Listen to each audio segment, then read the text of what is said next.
The first piece of art that we're going to look at is the model boat, which was a work of art that I saw at the Palace of the Legion of Honor in San Francisco. This piece of art was originally found in the Naga Ed Deir Cemetery in Tomb 202 in Egypt. Unfortunately, the artist is unknown. This model boat is made out of wood and gesso. Gesso is a material that's similar to pitch, and it's used to fill in the large-grained wood that it was carved out of, and it's used as a base before it is then painted. The dimensions of this are approximately 3 feet long by 1 foot tall. The time period that this boat was made during is around the first intermediate period of Egypt, which was about 2181 to 2040 BC. Boats like these had the purpose of being placed in the deceased's tomb, and they symbolized assurance of food, drink, and entertainment, as well as other luxuries in the afterworld. Since water travel was so important to Egyptians due to the Nile River, the Egyptians also believed it was critical in the afterlife as well.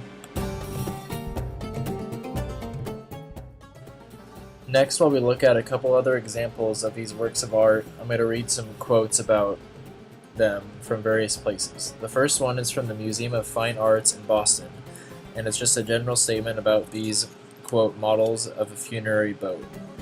While late Old Kingdom tombs had included limestone statuettes of people engaged in chores such as food preparation, a new development occurred during the first intermediate period in Middle Kingdom.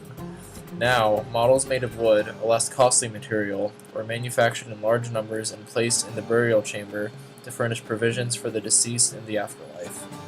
In symbolically providing for the tomb owner's needs, the models function in much the same way as painted scenes of these activities did on the walls of tomb chapels. And the second quote is from an article from the British Library entitled Egyptian Warcraft Models from the Pre-Dynastic to Third Intermediate Periods. And it says, the reliance of a society on watercraft is no more apparent than in ancient Egypt, where the Nile River provided the means for all but the most local transport.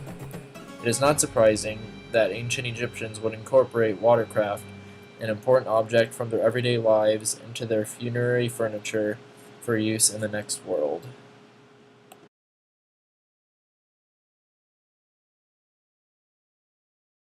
The Chimera of Arezzo is an Etruscan sculpture made in around 400 BC, depicting the Chimera, a mythological monster of Greek legend said to have terrorized the lands of Lycia until it was slain by a hero from Corinth named Bellerophon. If you're not familiar with the Chimera, it's like an ordinary lion crossed with a goat, a snake, and a flamethrower, because the Greeks had a thing for designing monsters like Pokemon cards. The sculpture is about 80 centimeters in height, 129 centimeters in length, and made entirely of bronze. If there's one word to encapsulate the essence of the figure, it's energy. Notice how the body type and body position complement one another to exaggerate the feeling of movement, the narrow waist and arched back being the most prominent example.